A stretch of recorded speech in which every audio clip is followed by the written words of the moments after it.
भारतम जयतु संस्कृतम। नमस्कार दोस्तों, स्वागत है आप सभी का आपके अपने YouTube चैनल देववाणी संस्कृत संस्थान रोहतक में। आशा करते हैं आप सभी कुशल मंगल होंगे, स्वस्थ होंगे। तो कल जो है परसों जो हमने वीडियो अपलोड की थी शिशुपाल वध के तीसरे पार्ट की, यानी कि हमारे 10 श्लोक हो चुके हैं। अब हम अपने 11वें श्लोक पर आते हैं, ठीक है ना। जाहिर सी बात है, सबको पता होगा। मैंने परसों ये बताया था कि भाई मैंने पिछली क्लास में जो ये बताया था कि भाई 7 जो है स्वर हैं और स्वरों का समूह ही जो है श्रुति मंडल है, और मूर्छना जो है वो 7 और 3 21 3 जो है वो ग्राम है, ठीक है। इसके अतिरिक्त जो है मैंने ये चीजें बताई थी। इसी से पता चलता है कि जो महाकवि माघ हैं वो एक बहुत बड़े संगीतज्ञ भी प्रतीत होते हैं, कि जैसे कि इन्होंने संगीत के विषय में थोड़ी बहुत जानकारी दी उस आधार पर। अब देखो हम जो इसके बारे में बात करते हैं, क्योंकि जैसे ही महर्षि देवऋषि नारद आसमान से नीचे उतर रहे थे, विशेष तो यही है कि आसमान से नीचे उतर रहे थे, तब जो है वो कैसे प्रतीत हो रहे थे। इसके पश्चात इस श्लोक में हमारा जो 11वां श्लोक है वो ये बता रहा है कि आसमान से जैसे वो आ रहे थे, तो जैसे हम किसी का सत्कार करने के लिए हमारे घर कोई आता है तो हम क्या करते हैं, जैसे वो उठकर जाने लगता है तो हम उसके पीछे पीछे भाई घर के दरवाजे तक उसके साथ जाते हैं, है ना। तो वो फिर क्या करता है, चलो ठीक है अब हम चलते हैं, ऐसी बातें होती हैं। ये क्या है, आचरण है, सामान्य आचरण है। तो इसी प्रकार महर्षि नारद भी जब वापस आ रहे थे, पृथ्वी लोक की तरफ आ रहे थे, तब इंद्रगण आदि देवगण आदि जो उनको छोड़ने के लिए सत्कार के साथ उनको छोड़ने के लिए आ रहे थे, तब इस श्लोक में बताया गया है कि देव ऋषि नारद उनको वापिस जो है उनकी पूजा अर्चना करके उनको नमस्कार करके पृथ्वी लोक की तरफ आते हैं। अब देखो, निर्वर्तेषो अनुवर्जितः कृतान अंति अति इंद्रिय ज्ञानात् निधि नभयशद है समाशदत साधित दैत्य संपद है पदम महेंद्र आले चारु चक्रिण है।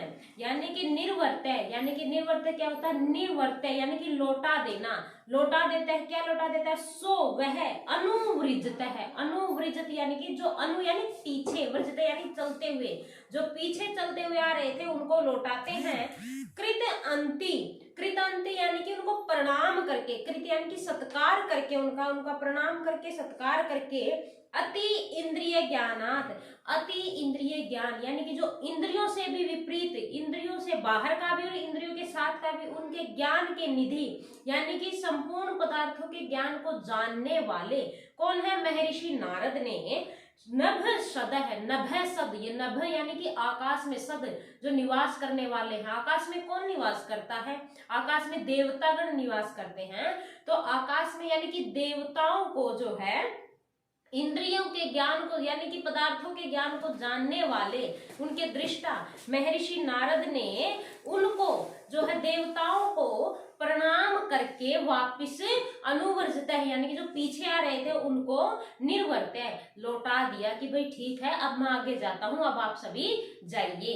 अब इसके बाद समासदत यानी और सम आसदत, सम आसदत यानी आ गए, निर्वर्त्य यानी लौटा दिए। सादित दैत्य संपद है, आदित दैत्य संपद यानी कि अदिति के जो पुत्र हैं, दैत्य इत्यादि हैं, उनका संपद है यानी कि समापन करने वाले, विनाश करने वाले। पदम यानी कि पदम जहां पर रहते हैं, निवास स्थान पर महेंद्र आलय चारु, महेंद्र कौन है, इंद्र है।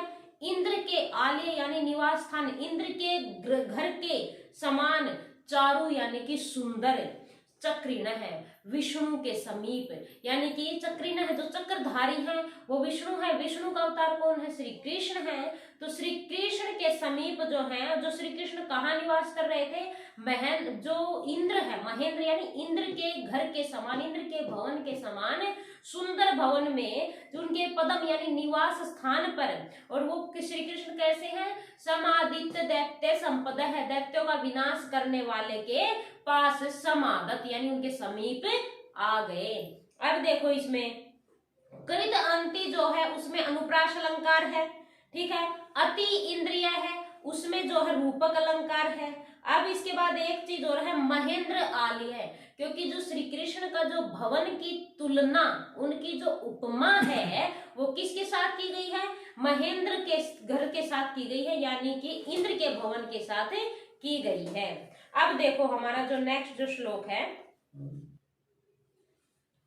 अब जो है पतत पतंग पत्ति तपोनिधि पुरा से यावत न भुवि व्यलियत गिरे तडितवान इव तावद उचके जवेन पीठात उत्तिष्ठत अच्युत है।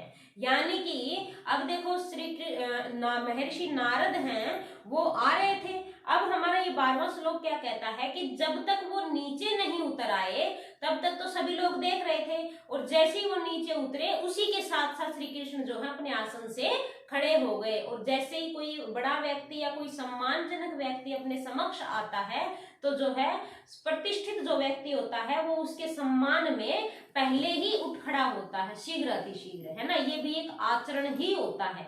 अब देखो पतत पतंग परति तपोनिधि, पतत यानी नीचे आते हुए, पतत नीचे, पतत क्या होता है गिरना, तो फिर गिर तो नहीं रहे थे, वो नीचे की तरफ आ रहे थे, तो नीचे आते हुए पतंग प्रतिमा, किसके समान, पतंग यानी कि जहां चिंगारियां होती हैं, सूर्य के समान, तपोनिधि तप को जानने वाले यानी कि नारद, यानी कि सूर्य के समान प्रतीत होते हुए नीचे आने वाले नारद पुरो अस्य, पुरो यानी कि सामने, अस्य श्री, अस्य कौन है, श्री कृष्ण, श्री कृष्ण के सामने यावत न, यावत न, यावत यानी कि जब तक न नहीं, भुवि व्यलियत पृथ्वी पर, व्यलियत यानी उतर नहीं गए, भुवि क्या होता है, पृथ्वी होता है, उर्वी भी पृथ्वी होता है, भुवि भी पृथ्वी होता है, तो पृथ्वी पर न व्यलियत यानी जब तक उतर नहीं गए, तावद तब तक, गिरे तड़ितवान ईव, गिरे यानी गिरी,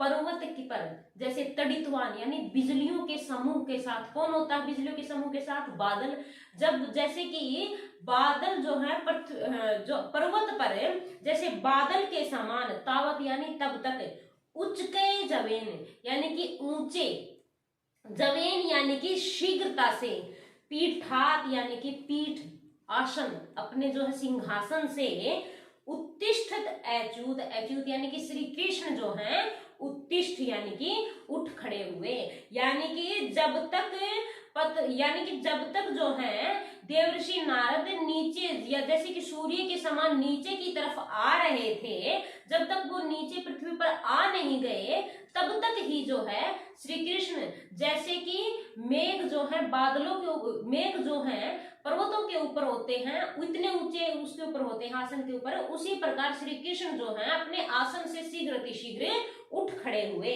अब देखो इसमें जो पतंग प्रतिमा है ना, उसमें उपमा अलंकार भी है और अनुप्रास अलंकार भी है। इसके अतिरिक्त सबसे विशेष बात ये है कि इन श्लोकों में वंशस्थ छंद जरूर है, तो जतौ तु वंशस्थ मुदिरितम जरऊ, ये बात मत भूलना आप। और एक बात और ध्यान रखो कि जो हमारे 16 नंबर के जो छोटे क्वेश्चन आते हैं वो भी बहुत हमारा इंपॉर्टेंट टॉपिक होता है। अब देखो 16 नंबर के क्वेश्चन में सबसे पहले क्या आएगा कि भाई जो शिशुपाल वध है उसमें कति सर्गः सन्ति, कितने सर्ग हैं शिशुपाल वध में, सबसे इंपॉर्टेंट बात है उसमें जो है 20 सर्ग हैं, ठीक है ना, 20 सर्गः सन्ति, यानी कि उसमें 20 जो है वो सर्ग हैं। इसके अतिरिक्त अगर पूछ ले कि शिशुपाल वध के प्रथम सर्ग में कति श्लोका सन्ति, कितने श्लोक हैं, तो आप बताना कि इसमें जो है 75 श्लोक है, यानी कि 75 जो है इसमें श्लोक हैं। अब एक क्वेश्चन और बनता है कि शिशुपाल वध के रचयिता कौन है, शिशुपाल वध के रचयिता कौन है, महाकवि माघ, ठीक है ना, महाकवि माघ आसीत, ठीक है ना, आसीत या फिर शंति। अब इसके पश्चात श्लोक आ जाए कि भाई जो श्री कृष्ण है और जो नारद ऋषि हैं उनकी तुलना किससे की गई है, नारद ऋषि की तुलना तो हिम पर्वत के समान है ना, हिमालय का जैसे पर्वत होता है उसके समान जो है नारद की तुलना की गई है। और इसके अतिरिक्त अगर और श्री कृष्ण है उनकी तुलना अंजन पर्वत के यानी कि नीलगिरी पर्वत के साथ की गई है। ये हमारे दो छोटे क्वेश्चन हो सकते हैं। एक छोटा क्वेश्चन ये भी हो सकता है कि शिशुपाल वध के प्रथम सर्ग में कौन सा छंद प्रयोग किया गया है, तो आप लिखेंगे वंशस्थ छंद, ठीक है ना, जिसको मैं बार बार रिपीट कर रही हूं। तो ये हमारे जो हैं छोटे क्वेश्चन हैं। अब इसके बाद देखो तो भाई इसके साथ साथ अपने इस चैनल को लाइक शेयर और सब्सक्राइब करना ना भूलें, क्योंकि जैसे ही आप इसको लाइक शेयर सब्सक्राइब कर रहे हो, बढ़ता हुआ देख करके हमारा मनोबल भी बढ़ रहा है और हम और भी जोश के साथ ताकि अपनी और जो है इसके पढ़ाने की प्रक्रिया को तीव्रता से इसको जारी रखें। ठीक है ना। आगे देखो, अब जो 13वां जो श्लोक है उसको देखो। त्रयोदश जो श्लोक है, अर्थ प्रत्यान्नो उन्मितान नमत फणे धृते कथंचित फणिनाम गणे अधय नैधयिष्यताम अभिदेवकी सुतम सुतेन धातुश्चरणो भुवस्तले। अथ इसके पश्चात देखो, देव ऋषि नारद नीचे तो आ ही गए हैं, अब वो नीचे जमीन पर कैसे उतरे हैं उसके विषय में बताया, क्योंकि इसमें अतिशोक्ति अलंकार का प्रयोग किया गया, क्योंकि बात को बढ़ा चढ़ा के बताया है कि देव ऋषि जो नारद है ना, जैसे ही जमीन पर उतरेंगे, पृथ्वी तल पर अपने कदमों को रखेंगे, चरणों को रखेंगे, तो पृथ्वी को जो संभालने वाले हैं, यानी कि हमारी जो कथाओं में भी आते हैं कि पृथ्वी को संभालने वाले कौन है, शेषनाग है। अब शेषनाग के यानी कि उनके नागों के समूह, फणों के समूह है, तो उनको धारण किए हुए पृथ्वी को, जैसे उसका दबाव पड़ेगा वो नीचे झुकते हुए भी, यानी ऊपर उठे हुए फण भी नीचे झुक जाते हैं उनके भार की वजह से। ठीक है ना, ये चीज इसमें बता रखी है।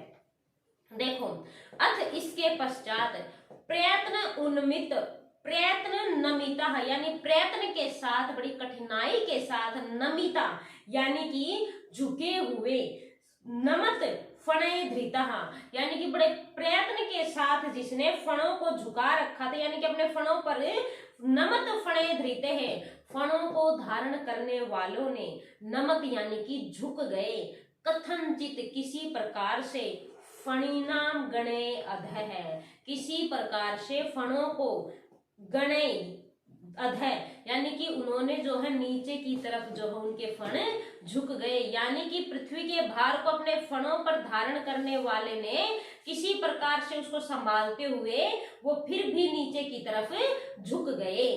नैसाधिष्ठाम अभितम अभिदेव की सुतम ताम, यानी कि उनको देव की सुत, यानी कि देव की माता के पुत्र श्री कृष्ण हैं, उनको सुतेन धातु, सुतेन धातु यानी कि ब्रह्मा के पुत्र, चरणों भुवस्तले यानी कि उनके धातु यानी ब्रह्मा के पुत्र के चरणों, चरण कमलों की वजह से, भुवस्तले पृथ्वी के तल पर जैसे ही, न्यायाधीशताम यानी कि देव की सुत के समीप, अभी यानी समीप, और धातु सुतेन यानी कि ब्रह्मा के पुत्र ने दोनों चरणों यानी दोनों चरणों को पृथ्वी के तल पर न्यायाधीशताम जैसे ही रखा, अथ इसके पश्चात प्रयत्न उन्नमित, प्रयत्न यानी कि बड़ी कठिनता से, उन्नमित यानी के ऊपर की तरफ उठा रखा था, नमत फणे धृत, फणों को धारण करने वाले के फण जो हैं, और किसी प्रकार से फणिना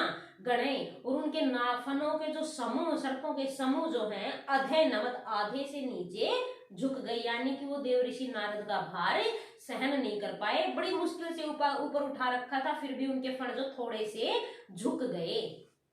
ठीक है, सबसे बड़ी बात इसमें बढ़ा चढ़ा के बोल रखा है। ठीक है, तो इसमें क्या है, अतिशोक्ति अलंकार है। ठीक है, अब इसके बाद देखो, इसके बाद क्या है, तम अर्ध्य अर्ध्याधिकम आदि पुरुष सर्पया साधु से पर्ये पूजत गृहान गृहान नमूतुम प्रणात अभिप्सवो भवंती न पुण्य कृताम मनीषिण है।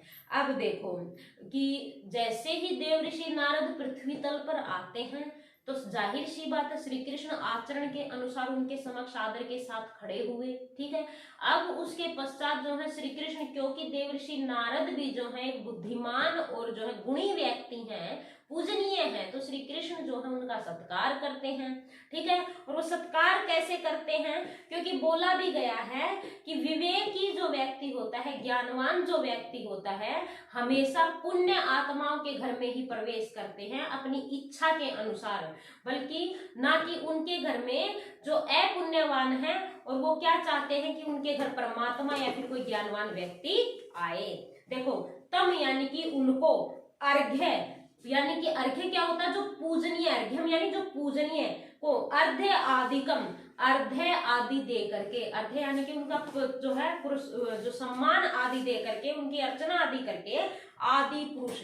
आदि पुरुष कौन है? जो प्राचीन पुरुष है, यानी कि जो श्री कृष्ण है उन्होंने सर्पया यानी सम्मान के साथ साधु और भली प्रकार वह यानी वह प्रिय पूजत उनकी क्या की? पूजा की। यानी कि उनके जो पूजनीय है देव ऋषि नारद, उनको उनका जो है आदि पुरुष यानी श्री कृष्ण ने, आदि पुरुष है श्री कृष्ण, आदि पुरुष यानी श्री कृष्ण ने साधु भली प्रकार से अर्घ्य आदि के साथ यानी कि पुष्प आदि के साथ, अर्घ्य आदि के साथ सर्पया सम्मान के साथ प्रिय पूजत उनकी जो है पूजा अर्चना की, यानी उनका सत्कार किया।